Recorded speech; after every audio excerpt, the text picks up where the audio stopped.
we have been put on the earth by Allah. Our notions of good and bad come from Allah.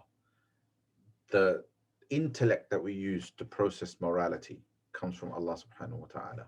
The knowledge that we use to to elevate ourselves above the animalistic, above the animals, comes from Allah subhanahu wa ta'ala. None of those things happen unless it's Allah.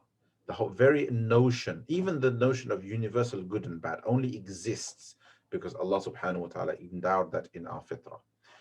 And then a person chooses not to acknowledge Allah, not to try, not to make an effort to acknowledge Allah subhanahu wa ta'ala, and then claims that they are deserving of salvation in spite of that.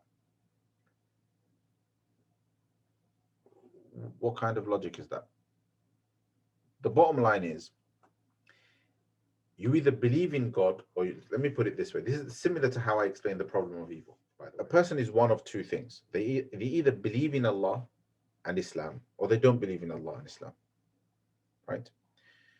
If they believe in Allah and Islam, then they accept what they accept because Allah subhanahu wa ta'ala has said it. Allah subhanahu wa ta'ala clearly says, الَّذِينَ كَفَرُوا وَصَدُّوا عَنْ سَبِيلِ اللَّهِ أَضَلَّ أَعْمَالَهُم. He says in Surah Muhammad, first verse, those who disbelieve and block from the path of Allah subhanahu wa ta'ala, their actions are wasted. Right? And Allah subhanahu wa ta'ala in Surah Al-Kahf talks about أولئك الذين كفروا بربهم ولقائه فحبطت أعمالهم فلا نقيم لهم يوم القيامة وزنا. And Allah subhanahu wa ta'ala speaks about people who think they have done good deeds, right? You know, قُلْ هَلْ نُنَبِّئُكُمْ بِالْأَخْسَرِينَ أَعْمَالًا. Should we tell you about the people who have lost out the most in terms of their deeds? الَّذِينَ ضَلَّ سَعْيُهُمْ فِي الْحَيَاةِ الدُّنْيَا. Those who have wasted their actions in the dunya. وَهُمْ يَحْسَبُونَ أَنَّهُمْ يُحْسِنُونَ صُنْعًا. But they think they have done some great good, right? That's what we're talking about here. You think you've done great, but you haven't done. It's like, it's like you think you have a degree, but you never ever got admitted to university. You If you seek acceptance in the dunya for your good deeds, then don't believe in God.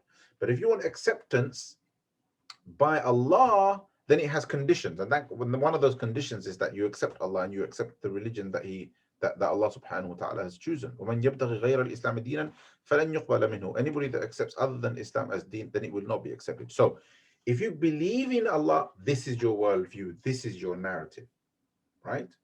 We can't build a narrative of salvation for others because that narrative doesn't exist. Allah does not permit. Allah tells us clearly, this is the situation for people who reject Allah and reject Allah's deen.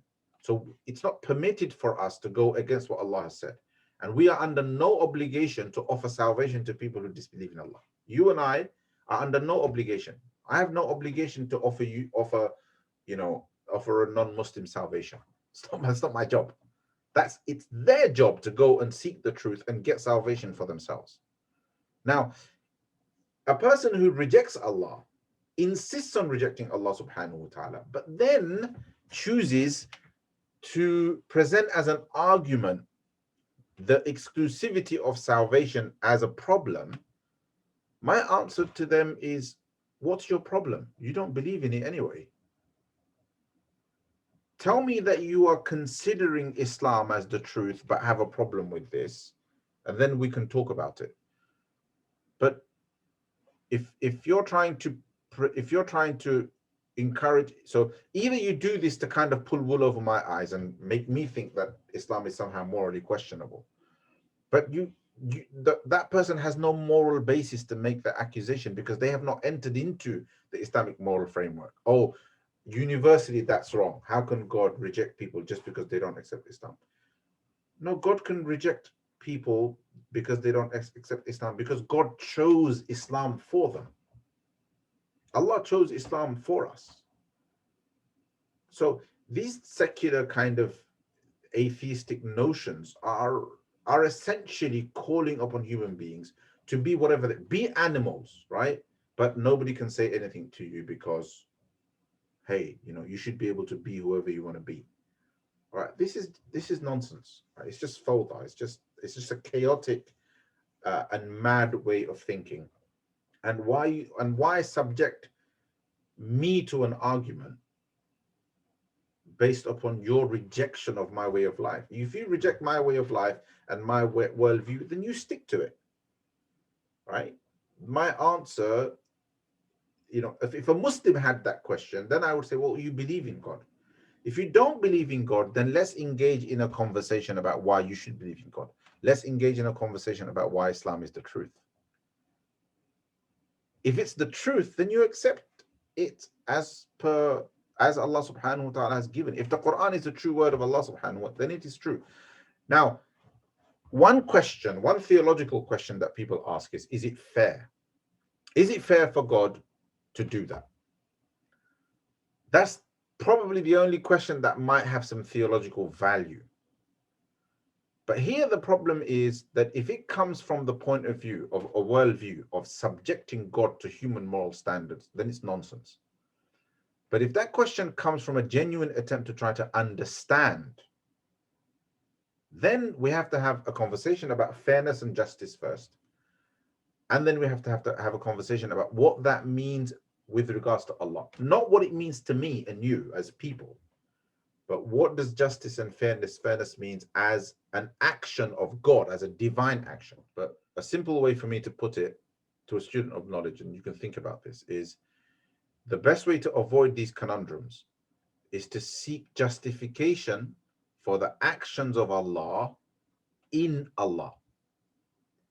Because it is absurd to seek justification for the actions of Allah in the thoughts of man, in the philosophies of man. Allah created our philosophy. How can we subject him to it? Any justification for the actions of God has to be sought within the attributes of Allah subhanahu wa ta'ala. I don't know if that makes sense to you, but I'll give you, what does that mean? It means if you seek the reason for Allah creating us in Allah himself, then the answer is simple. Well, Allah does what he wants. Allah subhanahu wa ta'ala is fa'alun lima yurid. Well, how is that wise? There is no wisdom outside of Allah subhanahu wa ta'ala. For Allah to do as he pleases is necessarily wise, because there is no conception of wisdom outside of Allah subhanahu wa ta'ala. The very idea, the very notion of wisdom comes from Allah. And that's why I began with Allah created all of this, including your ability to think about fairness and justice. So how can you be subjecting Allah subhanahu wa ta'ala to something that he created inside of you? If you want to justify Allah's actions, look at Allah's attributes, right? And foremost among Allah's attributes is that Allah subhanahu wa ta'ala has independent will to do as he wants, right?